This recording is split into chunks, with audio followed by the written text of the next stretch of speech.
Gerhardt Konig trial. I'm jumping right back in after the last video where I got halfway through his testimony. He took the stand as a defendant in an attempted murder trial. He took the stand, which is very rare. So let's talk about the incident on the hiking trail that day. So according to him, he says, they went up. And again, it's very hard to follow because the way he talks is like all over the place. But here's what my notes say. He says they were only really about 5 minutes up from the parking lot. So they weren't far into the woods at all. He claims that Ariel started the entire fight. This is his whole self-defense strategy. So he says they went up. He says they were taking some pictures. They were enjoying the hike. Everything seemed to be going good. And then they get a few minutes in and she says, I need to talk to you. And then she wants to talk about work. And she says there's a project that they're putting her on at work and it will require her to work with Jeff. And I said this earlier, she thinks they've sort of mended this relationship, right? Like she thinks that she has done a lot to rebuild the trust. They've gone to therapy. They've listened to audiobooks. She hands over, like she lets him read all of her stuff and emails, phone. So she feels like she's jumped through all the hoops she needed to do to regain her husband's trust.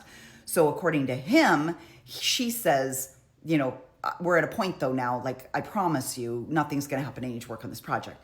And this is when he's like, absolutely not. And he says he didn't go to the top of the trail. Like, remember, she said he wanted them to go to the top of the trail and look at the view, and she refused because it felt weird. And he's like, I don't want to talk about this right now. You're going to ruin my day. So he goes up, he looks at the view, and he immediately comes back down because he says now she's ruined his whole day. She's put him in a bad mood. He doesn't want to hike when he's in this mood. He planned this whole thing out. He's offended that she's ruined it. He comes back down to where she was, and she's still there. Which he said he was surprised. You're still here. He thought she would have gone back to the car. He says at one point it got heated. Their conversation got heated. His exact quote was, "We were for sure arguing." This is how he talks on this. Anyway, he says, yes, we were for sure arguing. He says to her, I need you to move out. And I think the threat of having to move out does sort of trigger something in Ariel because she realizes that, if she leaves her kids behind, or there's going to be a big fight about the kids, and she doesn't want to do this. So she's like, okay, calm down, let's talk through this. Then his testimony is, she says, forget I brought it up. Let's have a nice day. Like, let's put on smiley faces and let's act like none of this happened. Let's go take some selfies and continue the day. He says by now he's not in a great mood, but he is like, okay, let's go take some selfies. He says that it's him that goes close to the edge to take a picture or to look over the edge.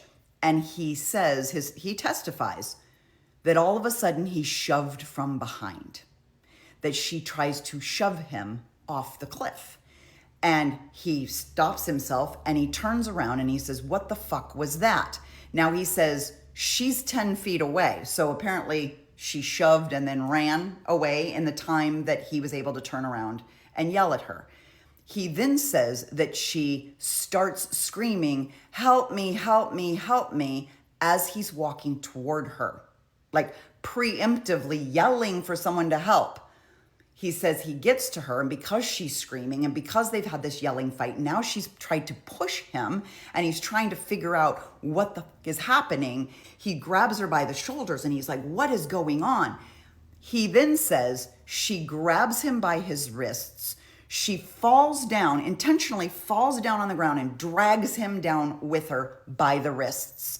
He comes down onto the ground and they start wrestling. And he can't, the entire time, he says this all happens in like under a minute and he can't figure out what is going on. He says she's got her legs wrapped around him as like holding him down on the ground.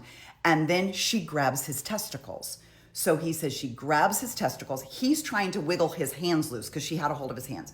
She grabs his testicles and he says he's finally trying to get free. Like he's finally got his hands free and he's got both of his hands trying to pull her hand. She's got one hand on his balls and he's trying to pull that hand off because he's in pain.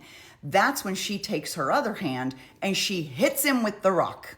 This is his story, no lie. And so he now is trying to defend himself because she's swinging the rock at him. So both of his hands come up here. She's still somehow got him by the balls and she's swinging the rock. He's got both of his hands free and he can't stop her. So at some point, he says they're both wrestling for the rock. They're rolling around. He finally gets the rock and he's on top. And he says, it's completely reflexive, completely self-defense, completely in the moment. There's total rage, and all he's thinking about is defending himself, and he starts hitting her with the rock. And he says he believes he hit her twice, and then that's when he heard other voices. And the entire time she's screaming for help, and that's when he heard other people. She tells the other people, he's trying to kill me, he's trying to kill me. And he says it's like almost something comes over him and he realizes, oh my God, and he realizes what he's done and how badly he's hurt his wife and how badly this must look. Because again, he can't stand to look bad. He needs everybody to believe his story. So he gets up and he backs off, and these other two women, Ariel kind of crawls over to these other women and they start to take her down the mountain. He says he made no attempt to stop them from taking her. He starts to collect their things, like his bag, her bag, everything's on the ground. He reflexively just grabs all of their possessions, and he decides right then and there he's gonna throw himself off a cliff because he's under such emotional distress that he realizes, even though he says it was self-defense, that he hurt his wife, that he was brought to the point where he would beat his wife, and he was ashamed of himself. And so he went back up onto that cliff and he was gonna jump.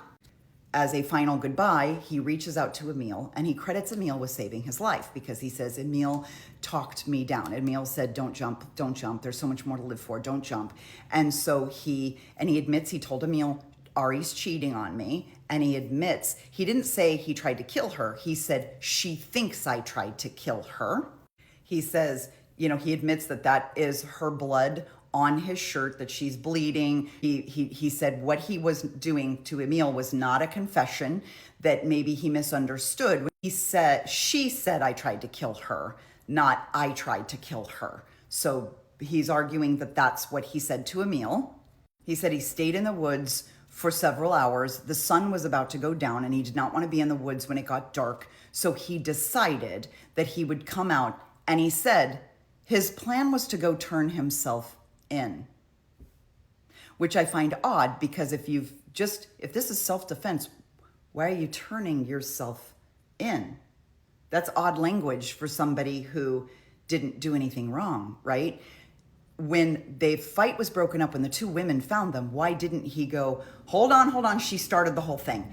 Why didn't he help her up? Why didn't he help her down the hill and say, I'm not trying to kill her. She started it. She grabbed my testicles. We were fighting. I got carried away. I accidentally hit her with a rock. I didn't mean to. Why didn't he go to the bottom? Why didn't he immediately tell the police, listen, yes, I hit her, but here's why, and explain everything right then? He didn't. He went and hid in the forest for 6 hours. He can't remember where he put her purse. He can't remember what he did with her phone. He cannot remember what he did with all of her possessions. But he said when he found the police officers in the street, he said he didn't flee, that he laid immediately down on the ground. They piled on him. They punched him in the ribs a couple of times, and then they took him to the station where he was arrested. He said he behaved shamefully, but that it was all in self-defense. Now, I'll be honest with you, I think the prosecution's gonna eat this guy up, and I'm living for it. So I will come back for another video.